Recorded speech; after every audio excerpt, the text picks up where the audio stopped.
Okay, boys and girls, you know this is my favorite children's author, Tomie De Paola, because right down here we see that little heart with De Paola beside it. And last week we missed St. Patrick's Day at school, and I have to read this story. It's called Jamie O'Rourke and the Big Potato, an Irish folk tale. Jamie O'Rourke and the Big Potato, an Irish folk tale retold and illustrated by Tomie De Paola. Jamie O'Rourke was the laziest man in all of Ireland. He would do anything to avoid working, especially if it had to do with growing potatoes. Jamie O'Rourke, his wife Eileen, would say, "We'll have nothing to eat this winter if you don't go out and dig up the protties." "Oh, the saints preserve me," Jamie would whine. "Me back's as sore as can be. Sure as I'm telling you, wife, you'll have to dig them up yourself. I'll break in two if so much as I get up out of this bed." So Eileen, who had done all the planting and watering and weeding anyhow, would go out to the tiny garden and dig up the smallest potatoes in Ireland, all because Jamie was too lazy to dig a larger garden and had no money to buy good potato seed. Then poor Eileen wrenched her back and was laid up in bed. St. Bridget and the Virgin Mary herself must have smiled on Eileen O'Rourke, the village woman said. "Why, it's the first rest she's had since she married Jamie O'Rourke." With Eileen in bed, Jamie began to worry. No Eileen to dig meant no protties all winter, and no protties meant no food. "Oh, poor me," wailed Jamie. "I'll starve to death. I'd best go to church and confess to Father O'Malley. There's no telling how soon old death will be knocking at me door." So even though it was midnight, Jamie set out for the church.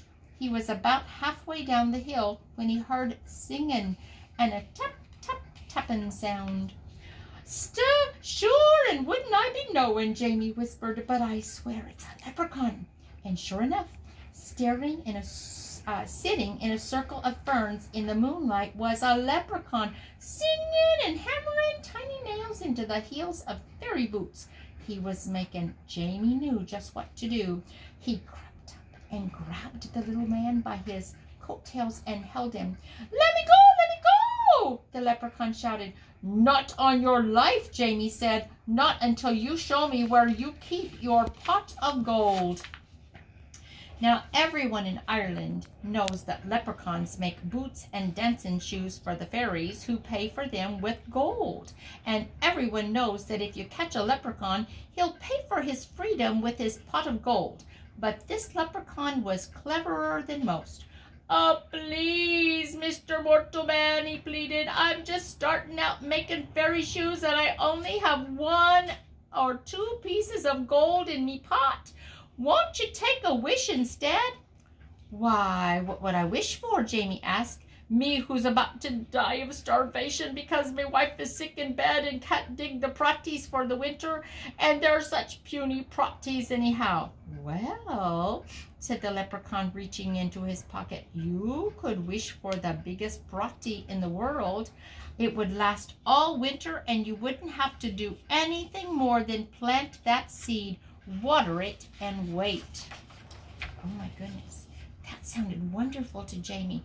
"Done!" he shouted. And as the leprechaun dropped the seed into Jamie's hand, Jamie let go of his coattails, and off that leprechaun scampered. When Eileen heard what he had done, she was furious. "Jamie O'Rourke, you're not only the laziest man in Ireland, but a fool as well. Giving up a pot of gold for a protty seed?" "Well, I'm going to plant this seed and water it, and you'll see," Jamie said, and out he went. And faith, Eileen did see. In no time at all, the biggest, finest potato plant had sprouted out of the ground, followed by the potato itself. It was so big, it pushed up not only all the dirt in the garden, but the garden shed and the corner of the cottage as well. "Well, surely now it's ready to dig," Jamie said proudly. He hoed all around it, but he couldn't dig that prati out of the ground. He got a beam and a big rock and tried to pry it out. He pushed and he pushed, but it wouldn't budge. As he was pondering what to do, his neighbor passed by on his way to the village. He couldn't believe his eyes. He couldn't wait to tell everyone in the village what he had seen, and before you knew it, the hill up to Jamie's was filled with villagers coming to see the big potato. "Where did it come from?" they asked. Jamie told them about the lucky night he had caught the leprechaun and how smart he had been. "Why, anyone could have grown a pot of gold," he bragged, "but the biggest prati in the world? Well, that took some doing." "However did you outsmart a leprechaun?" they all asked at once. Jamie hesitated and scratched his head. "We'll help you dig up your prati, Jamie, if you'll tell us how you did it." And they grabbed shovels and hoes and started to dig. They dug and they dug, and they pushed and they shoved until the potato flew up out of the hole. It rolled down the hill faster and faster until it reached the bottom, where it bounced up high and came to a stop, wedged between the stone walls on either side of the road. What to do now? Oh my goodness, nobody can get anywhere with the potato stuck in the road. "That prati is so big that no one, no cart, nothing can get by it," the constable complained to Father O'Malley. "How's a body to get in or out of the village?" "What shall we do?" the villagers wailed. Then they all looked at Jamie and said, "It's your prati. You'll have to move it out of our way." "Well," Eileen spoke up, "there's more than enough prati for everyone. Why don't you all take some?"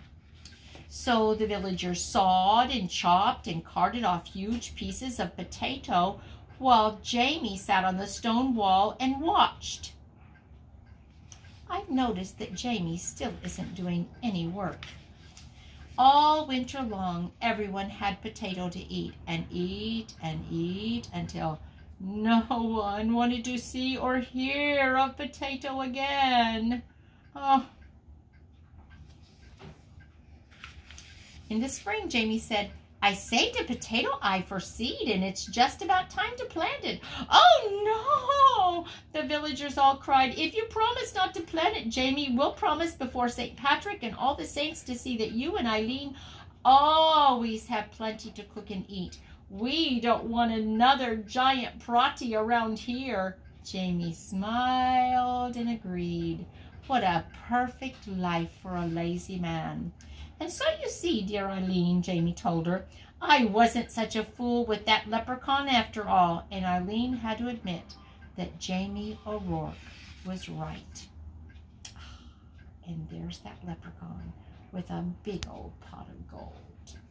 So this is a folk tale. And remember, a folk tale is a story that's told over and over and over again until somebody writes it down. And by the time somebody writes it down, there might be more than one version of this same story.